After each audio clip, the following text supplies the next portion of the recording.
사도신경으로 신앙 고백하시겠습니다.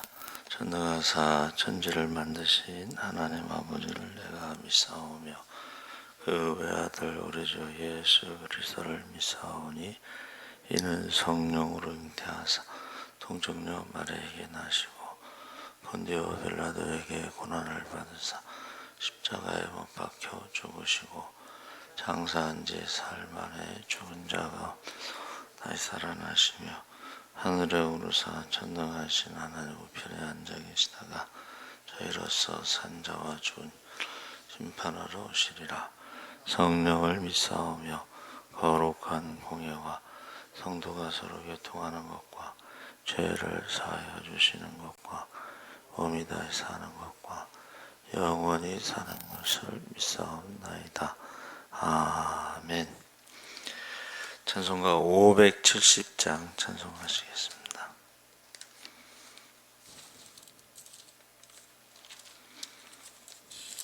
찬송가 570장 찬송하시겠습니다.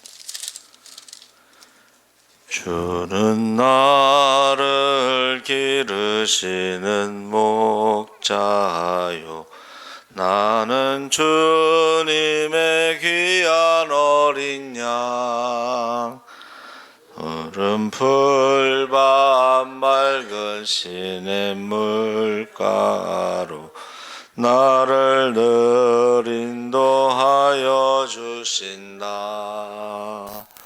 주는 나의 좋은 목자 나는 그의 어린 양 저를 따라 꼴을 먹여주시니 내게 부족함 전혀 없어라. 예쁜 새들 노래하는 아침과 노을 비끼는 고운 황혼에 사랑하는 나의 목자 음성이 나를 언제나 불러주신다. 주는 나의 좋은 목자 나는 그의 어린 양 저를 따라 꼴을 먹여주시니 내게 부족함 전혀 없어라. 못된 짐승 나를 해치 못하고 거친 비바람 상치 못하리. 나의 주님 강한 손을 펼치사 나를 주야로 지켜주신다. 주는 나의 좋은 목자 나는 그의 어린 양 저를 따라 꼴을 먹여주시니 내게 부족함 전혀 없어라. 아멘. 하나님 말씀은 시편 131편 1절에서 3절까지 보겠습니다. 899쪽에 있습니다. 구약성경 899쪽 시편 131편 1절에서 3절까지 교독을 하겠습니다. 여호와여 내 마음이 교만하지 아니하고 내 눈이 오만하지 아니하오며 내가 큰 일과 감당하지 못할 놀라운 일을 하려고 힘쓰지 아니하나이다.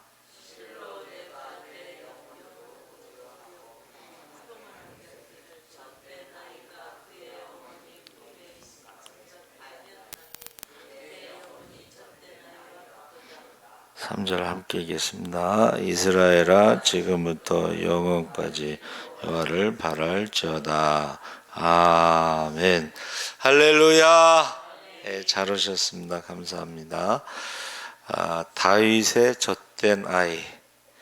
오늘 본문 131편은 120편에서 134편에 있는 성전으로 올라가는 노래 중에 성전 순례시라고 하는데 이게 15편이 있습니다. 그 중에 12번째 시편인데 15편 중에 다윗이 쓴 시가 4개가 있습니다. 122편, 124편, 131편, 133편.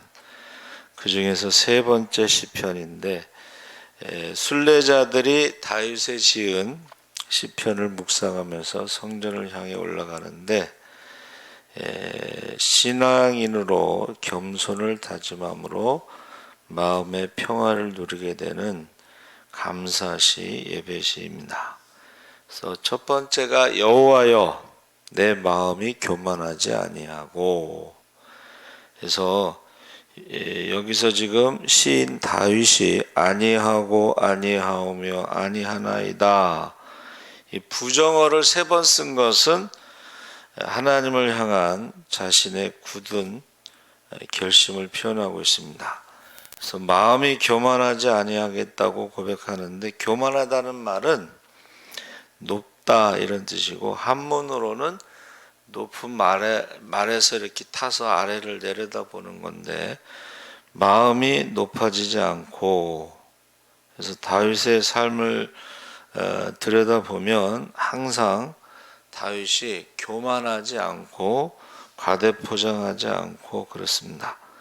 그래서 골리앗을 무너뜨렸을 때, 골리앗을 죽였을 때도 다윗은 마음이 이렇게 높아지지 않고 교만하지 않았고, 백성들이 사울 왕을 환영하면서 그때 사울이 죽인 자는 천천히요 다윗은 만만이라 노래했을 때에 이제 사울이 다윗을 정적으로 생각하고 사위가 아닌 왕위를 노리는 사람으로 다윗을 죽이기 위해서요 3,000명의 특공대를 뽑아서 추적을 했죠. 계속 추격을 했습니다. 그러니까 이게 다윗이 골리앗을 죽인 다음에 교만할 수 있는 시간도 상황도 아니에요. 계속 도망 다녀야 되니까. 그런데 도망 다닐 때도 교만하지 않았지만 왕이 된 다음에도 교만하지 않겠다, 계속 고백을 하고 있습니다. 그래서 이 교만은 패망의 선봉이고 넘어짐의 앞잡이다 이렇게 표현하고 있는데, 다윗은 도망 다닐 때도 교만하지 않았고 왕이 된 다음에도 교만하지 않았는데, 도망 다닐 때 2번 사울을 죽일 수 있는 기회가 있었습니다. 그래서 이제 사울이 굴에 들어가서 이제 뒤를 보려고 할 때에 그 부하들이, 따르는 사람들은 하나님이 주신 기회라고 그랬고, 다윗은 하나님이 기름 부은 자를 내가 죽일 수 없다 하고 옷을 베고 나왔죠. 그러니까 옷을 벤다는 것은 가장 가까운 거리에서 사울을 죽일 수 있는 기회였는데, 그렇게 하지 않고 이제 옷자락을 벤 다음에 이제 사울은 그걸 모른 거예요. 그리고 이제 사울이 이제 굴 밖으로 나갔을 때에 다윗이 쫓아가면서 뭐라고 말했냐면, 왕이여 누구의 뒤를 쫓으십니까? 왕이 쫓으시는 것은 죽은 개와 벼룩입니다. 자기를 죽은 개에다 비유하고 벼룩이다. 그러니까 우리나라 속담에도 벼룩 잡으려다가 어떻게 한다고요? 초가상간 다 태운다, 뭐 그런 말 있잖아요. 그러니까 왕이 지금 죽은 개와 같고 벼룩과 같은 저를 죽이려고 3,000명의 군사를 이끌고 오는데, 결국은 다윗을 죽이려고 하다가 사울이 그 두 아들과 함께 그 전투에서 하루아침에 죽잖아요. 블레셋이라고 하는 적을 집중하지 않고 다윗을 죽이려고 하다가 결국은 이제 블레셋과의 전투에서 두 아들과 함께 같은 날 죽습니다. 또 한 번은 하길라 산에 있을 때에 이제 사울이 굉장히 피곤했나 보죠. 참 깊은 잠에 빠졌는데 창과 물병을 가지고 나와서 또 왕이여, 왕께서는 산에서 메추라기를 사냥하러 나오셔서 벼룩을 수색하고 계십니다. 역시 동일하게 이제 자기 자신을 벼룩이라고 표현했습니다. 그래서 다윗은 골리앗을 죽이고 여인들이 사울이 죽인 자는 천천히고 다윗이 죽인 자는 만만이라는 노래를, 사울은 그 노래를 듣고 나서 다윗을 죽이려고 했지만 다윗은 그 노래를 듣고 나서도 교만하지 않았다. 자기를 죽은 개와 벼룩에 비유했다는 것입니다. 두 번째는 눈이 오만하지 아니하겠다 그랬는데, 오만하다는 것은 이제 높다는 뜻인데, 이 높다라고 하는 것은 상대의 부족한 부분을 조목조목 짚어가며 따질 때 해서 눈이 머리 꼭대기에 달렸다, 이런 뜻입니다.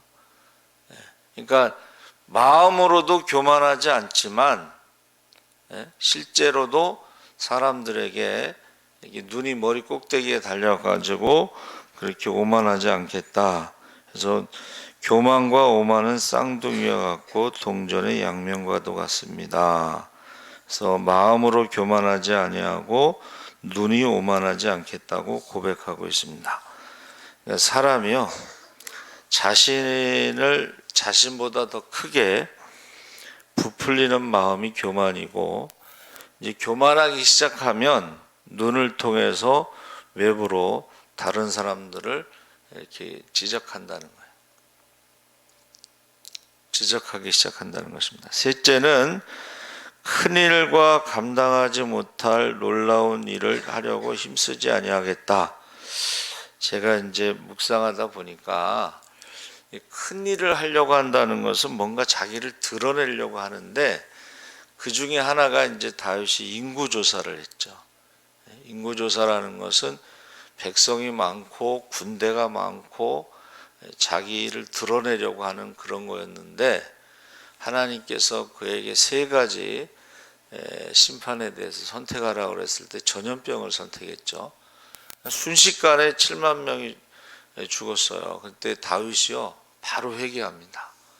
이 백성이 무슨 죄가 있길래 죽냐, 내가 잘못했는데 하면서 회개하죠.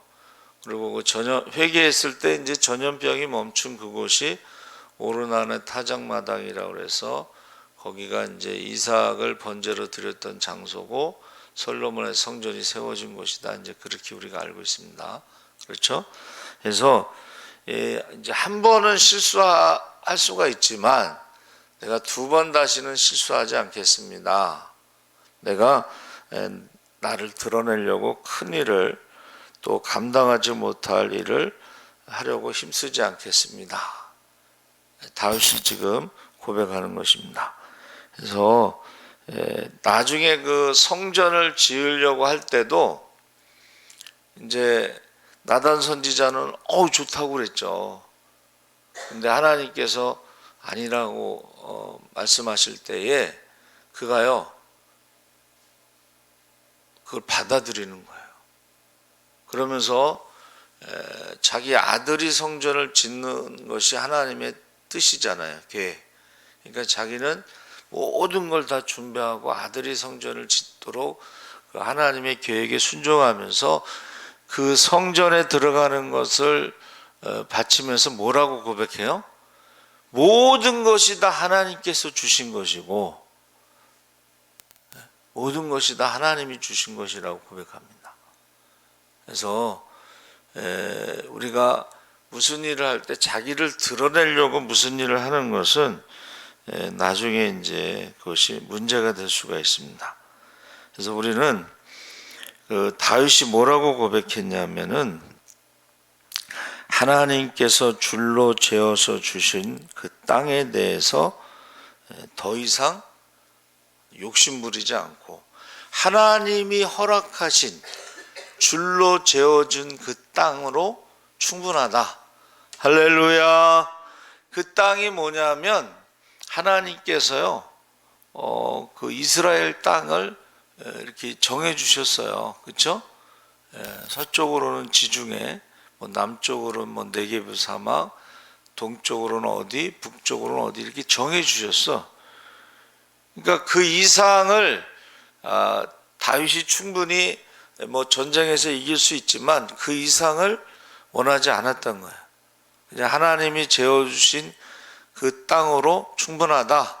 그러니까 저와 여러분이 하나님이 허락하신 그것이 우리에게는 충분하다는 것을 고백하시기 바랍니다. 아멘. 그러면서 고백이 이어지는데 실로 내가 내 영혼으로 고요하고 평온하게 하기를 젖된 아이가 그의 어머니 품에 있음 같게 하였나니 내 영혼이 젖된 아이와 같도다. 그러니까 이 젖된 아이가 교만하지도 않고 오만한 눈으로 바라보지 않고 젖된 아이가 뭔가 자기를 드러내려고 큰 일을 하지 않는데 그거를 딱 젖된 아이라고 표현했어요.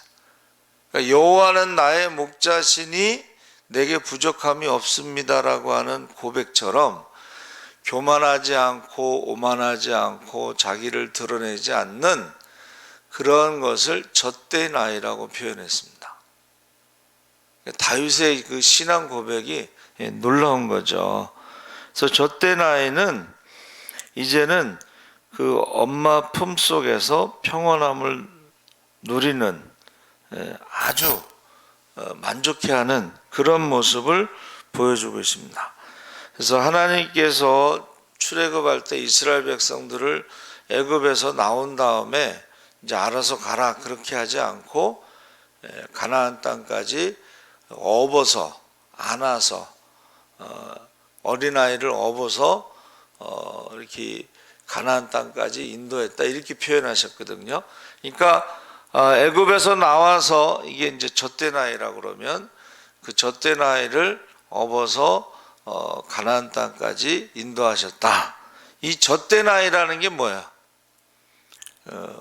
그 엄마를 아빠를 절대적으로 의지하는 게 젖된 아이예요. 그렇죠? 절대적으로 의지하죠. 그래서 요즘 애들은 껌딱지라는 말을 쓰는데 아주 엄마가 없으면 아주 어떻게 되는 줄 알고 껌딱지 그런 표현을 씁니다.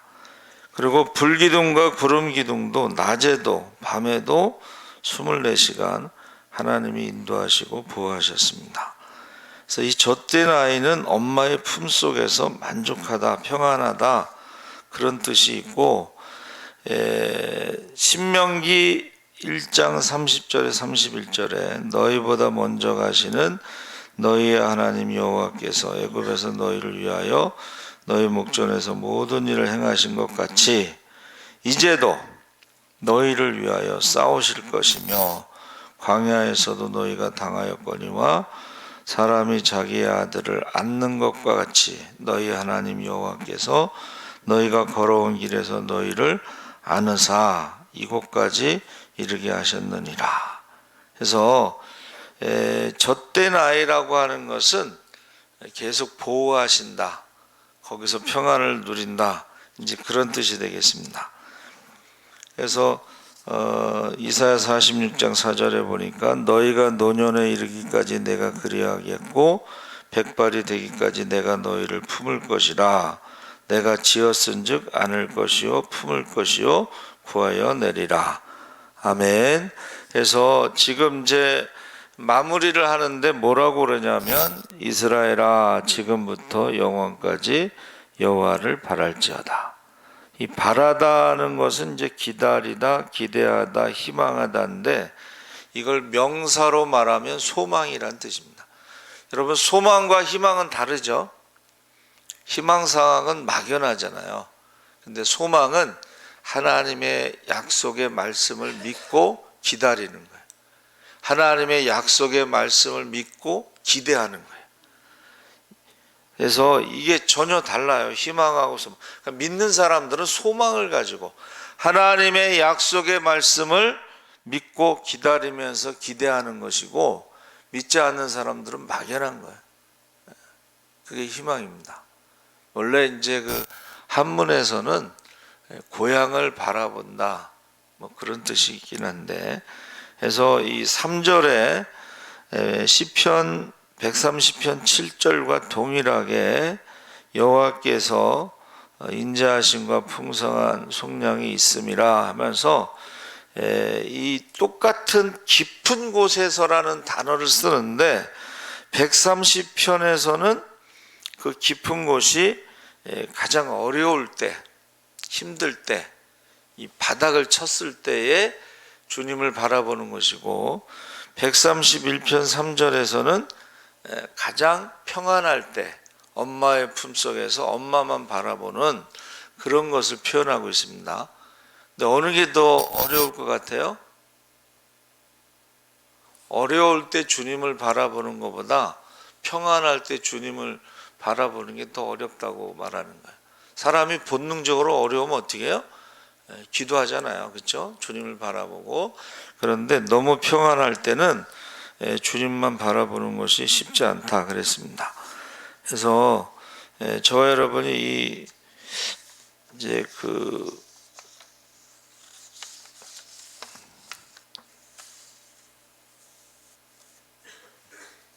젖된 아이를 보통 젖을 언제 떼냐면, 이제 보통 사무엘도 그렇고 3살에서 5살 사이에 젖을 뗀다, 그렇게 이제 말하는데, 이 3살에서 5살 사이가 부모를 기쁘게 하면서 효도를 다하는 거래요. 그러니까 5살 넘은 다음부터는 효도를 기대하지 말라 그런 표현을 썼어요. 그래서 저는 이렇게 묵상하면서, 야, 다윗이 언제나, 다윗이 70세까지 오래 살았잖아요. 그렇죠? 그러나 항상 하나님 앞에는 5살, 3살에서 5살의 젖된 아이처럼 하나님만 바라봤다. 할렐루야. 이 다윗의 위대한 신앙 고백이에요. 교만하지도 않고 오만하지도 않고 자기를 드러내려고 뭔가 큰 일을 행하려고 하지 않고 하나님이 재어준 그 땅에 만족하면서 항상 하나님 앞에는 젖된 아이처럼 하나님만 바라봤다. 하나님을 기쁘시게 했다. 하나님께 항상 효도를 했다. 근데 솔로몬도 열왕기상 3장 7절에 종은 작은 아이라 출입을 알지 못한다. 이것도 역시 3살에서 5살까지 그런 출입을 알지 못하는 아이라고 하면서 1천문제를 들으면서 듣는 마음을 주세요. 그게 이제 지혜라고 했는데, 지혜보다는 듣는 마음이 더 정확하다고 좀 봐요. 그래서 하나님의 말씀을 듣는 마음, 겸손하고 백성들의 말을 듣는 마음, 역시 겸손한 것이죠. 그래서 1천번제를 드렸을 때 무엇을 원하느냐 했을 때에 종은 작은 아이라 출입을 알지 못함으로 하나님의 백성들을 재판할 수 있는 듣는 마음을 주세요. 그랬더니 먼저 그의 나라와 그 일을 구한 거죠. 구하지 않은 부귀영화를 주신 줄 믿습니다.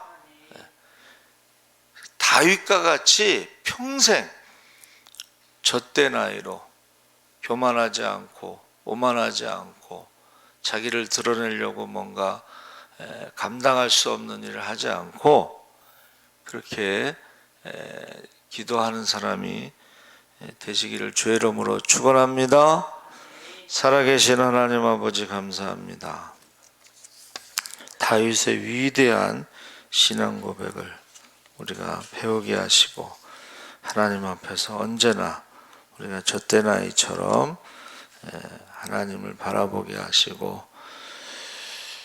하나님께 사랑받는 자가 되기를 원합니다. 이 사순절에 우리가 하나님 앞에 늘 교만하지 않고 오만하지 않고 자기를 드러내지 않고 오직 주님만 바라보게 하여 주시옵소서.